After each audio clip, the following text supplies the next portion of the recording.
America's watching ABC. On 31 Eyewitness News tonight, will the blame for freedom's troubles come home to roost at Marshall Space Flight Center? A leading liberal on the U.S. Supreme Court is hanging up his gavel. And a special presidential aide pays a visit to Huntsville. Hello again, everyone. I'm Don Phelps. And I'm Heather Burns. Eyewitness News Tonight is next.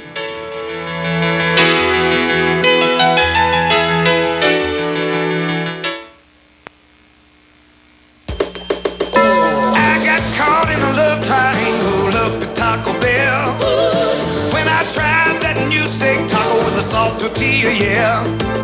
And then I took a bite of the new chicken taco and it stole my heart as well. And I was already in love with the 59-cent taco with a crunchy shell. Now I'm caught in a love triangle up at Taco Bell. I got caught, I better run for the border. 30 years building cars, but I've never bought. You're watching WAAY TV Channel 31 in Huntsville, the one more people watch for news than any other station.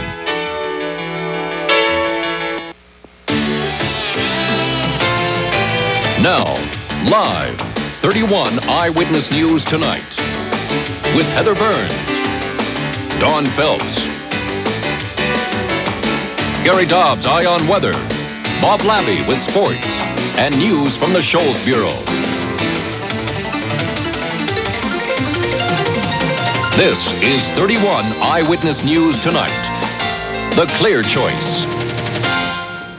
Good evening, everyone. The shuttle's spring leaks. The Hubble telescope is out of focus. And now NASA has to deal with a space station that may not fly. A review team is urging NASA to redesign the space station, Freedom. It's coming down hard on the Space Center's designing the biggest part of Freedom. But right now, Marshall is escaping the tough questions. Ron Keller explains why. Freedom's projected price tag of $20 billion looms almost as large as its size. It's the length of 1.5 football fields. To maintain it, astronauts will have to spend more than 3,200 hours a year in the dangerous climate of space. That translates into one spacewalk a day. That's the kind of time we're talking about. So it really does take away from your ability to do useful science on station. But Marshall's not the focus of the concern. There are 4 NASA centers working on elements of the space station. Marshall's only in charge of life support for the astronauts living inside Freedom. Lewis Research Center in Ohio controls the power supply, while the Goddard Center manages robotics and the space station platform, and Johnson Space Center is responsible for the truss that holds Freedom together. Since astronauts will be working outside on parts of the station designed by Johnson and Goddard, these 2 space centers are receiving the most criticism. And there's another snag. Freedom, as it's now designed, is overweight. That means shuttles will have to make more trips to assemble the station in space. And those are trips NASA can't afford. At the Marshall Space Flight Center, Ron Keller, 31 Eyewitness News Tonight. Now, when asked how much may the cost to redesign the space station increase, the director of the project, Richard Kors, would not venture a guess. Well, more bad news tonight regarding the Hubble Space Telescope. A new study says there are telescopes that can produce images better than the Hubble, and they can do it without ever leaving Earth. The Hubble cost about $1.5 billion, and the study published in the Journals of Science says the new ground-based telescopes would only cost $40 million. And if the Hubble isn't enough, NASA's planned launch today of the Atlas rocket is scrubbed. The unmanned rocket fell victim to what engineers believe is a leak in one of the systems, and no one's saying when a new launch date will be set. The Atlas will take into space a satellite that will help us study the Earth's magnetic field. CRESS, as it's known, is a Marshall-based project with design, development, and testing all done by workers here. Like many new NASA projects, they're using old ideas to achieve new goals. Scientists use select parts from other hardware to build the satellite. Engineers say they designed the vehicle so the agency could save time, money, and still accomplish the mission's goals. We were getting a use out of that hardware that we really had no use for, first of all. And second of all, we were short on cash, as NASA usually is. And it worked out really to both parties' advantages. CRESS is a joint NASA Air Force mission. It's a 3-year journey to map out radiation's effect on the atmosphere. Scientists will use the data to help improve space communication systems. The leading liberal voice on the U.S. Supreme Court is calling it quits tonight. After 34 years, Justice William Brennan is resigning, effective immediately. The 84-year-old reportedly suffered a stroke recently, and in his resignation letter to President Bush, Brennan made reference to his health. Brennan says the demands of the court appear to be incompatible at this time with his advancing age and medical conditions. With his departure, the court is expected to become more conservative in its makeup. And by the way, after our 10 o'clock news tonight, Nightline will present a special report on Brennan's decision.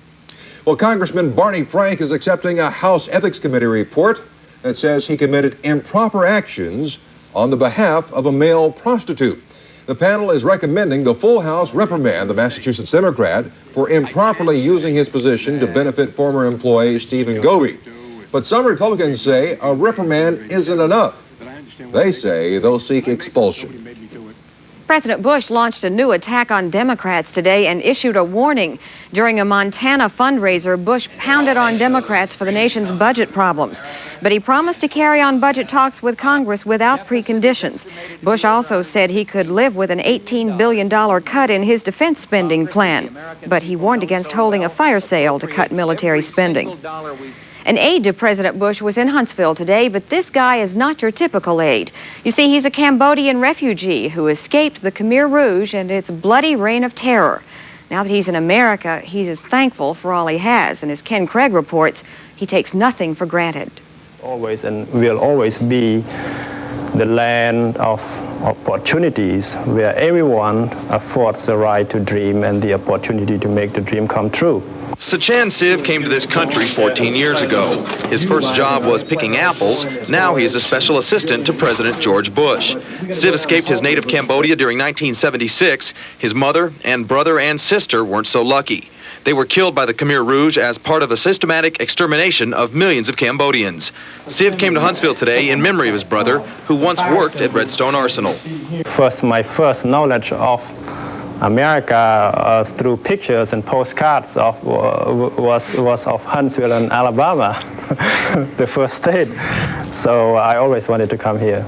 Siv has not forgotten his home country and hopes one day to return and help restore peace to his people and his homeland. In Huntsville, Ken Craig, 31 Eyewitness News Tonight. Siv says the Bush administration is making progress in relations with Cambodia, but he says the most important thing is making sure the Khmer Rouge never come to power again. Still to come on Eyewitness News Tonight, fears increase as gang influence grows in some Huntsville neighborhoods. In sports, the NCAA comes down on Vegas, and their title is now up for grabs.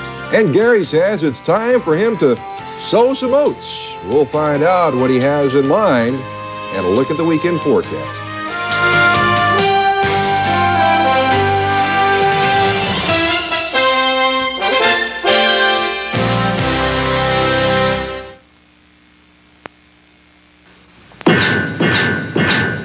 This is year-end closeout at Jerry Damson GMC Truck and Tinsley Motor Company.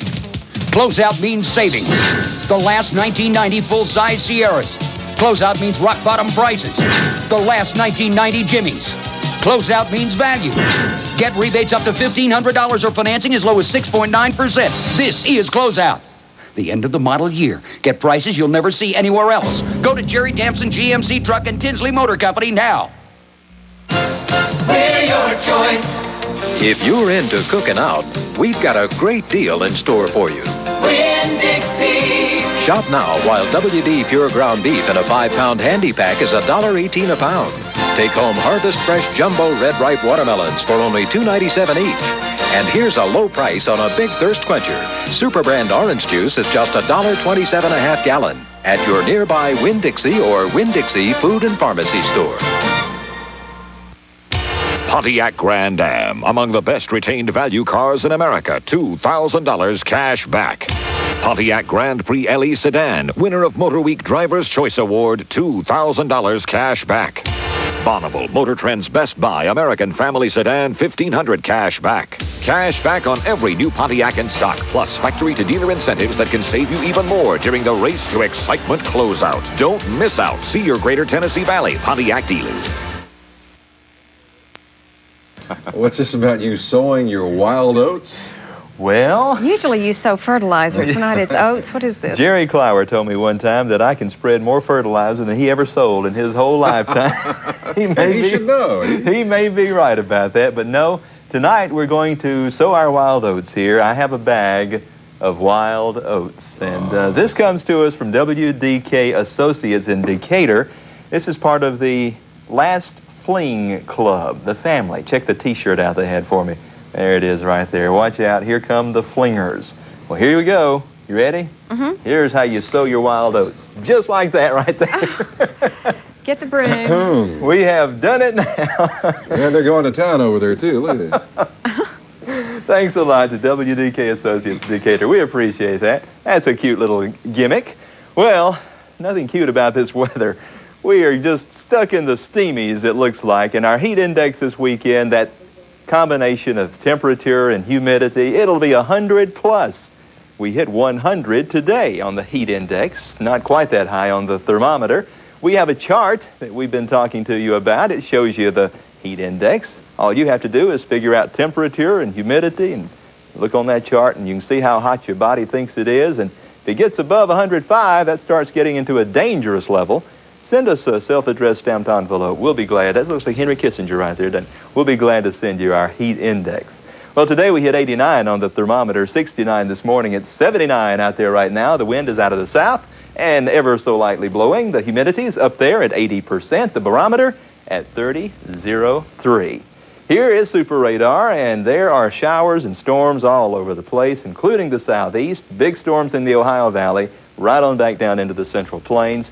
Severe weather back that way, but for us, we've just got these hit and miss bumpers around here. Scottsboro, you had one a while ago. As we look at that just a little bit closer here, you can see that right on the DeKalb-Jackson County line, got a pretty hefty thunderstorm. That's right around Henniger. Then back over here near Decatur, between Morgan and Limestone County there's a thunderstorm in South Cullman County, getting a pretty good soaking right now. But most of us just high and dry and sultry and steamy out there, and that's the way it's going to stay up.